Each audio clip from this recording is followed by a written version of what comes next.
Hey everyone, this is Stephanie and welcome back to my mini series on the dangers of do-it-yourself estate planning. So in this video, I'm going to dive a little bit deeper into what some of those dangers are and why you should not try and do this yourself. So again, last time in my first video, I talked a little bit about, the value of working with a professional to do your estate plan the right way. Again, yes, you can do it yourself. You can use these kits, but you have to be aware that for one thing, these kits literally say as a disclaimer, this does not replace legal advice, because they can give you templates, but it's all on you. They're not guiding you. They're not giving you that expertise. And that's what you're really getting when you work with an attorney. Now, another thing with that, that you can think about again. So, whether or not you use a kit online, whether or not you write something down yourself, I don't know if you know this, but you can go ahead and write your own will. You can scratch it out on a napkin and marker if you want to, but whether or not it's actually going to do what you want it to do is another thing. So just because you can do it doesn't mean you should do it. You can also think about, not so long ago, a few hundred years in the past, barbers used to pull teeth. Just because you can do it doesn't mean you should. I could do my own taxes. I think I'm a fairly smart person, but I'm not going to do my own taxes because I'm not the expert on tax. So keep that in mind while you're watching this video. Now, the thing I want to talk about in this video goes back to thoroughness, and it goes back to making sure that you're having a plan that's going to work for your family specifically.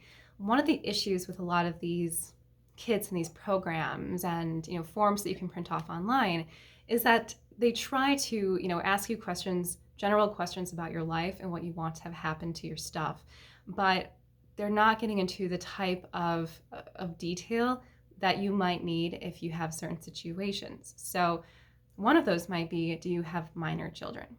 If you do, like I've said before, like I've said in my guardianship webinar, if you've joined me for that, this is not as cut and dry as it might seem. Naming one legal guardian is better than nothing, but really what you need is a full protection plan for your kids. If you haven't joined me for that webinar, go ahead and sign up. I usually have one hosted every month, or at least reach out and get the replay, because that's really good information on that topic.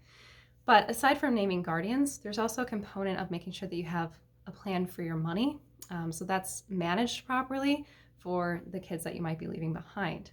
Now, another component about the details of your family is like, well, are any members of your family, do they have any addictions? Do they have any, money management problems that need to be addressed or that would create a concern, for you and for your assets? Is there any fighting between family members, between siblings? Is the person that you're naming to take care of things, are they going to have conflict with the rest of the family where now this becomes a problem and, they're hiding records and your family doesn't know what's going on? I've seen this happen and it's not good.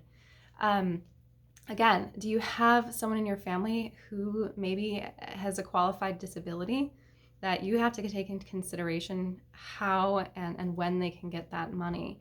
So there are a lot of different factors that go into your plan besides your marital status and how many kids you have and that sort of thing. So again, it's really important. And there are certain planning tools that an estate planning attorney will know to utilize to protect your family from those issues and to think proactively to prevent those issues. So again, thanks for joining me for this video on this series of the dangers of DIY estate planning. Remember, you pay what you get for, so pay for good advice, and I hope to see you again soon.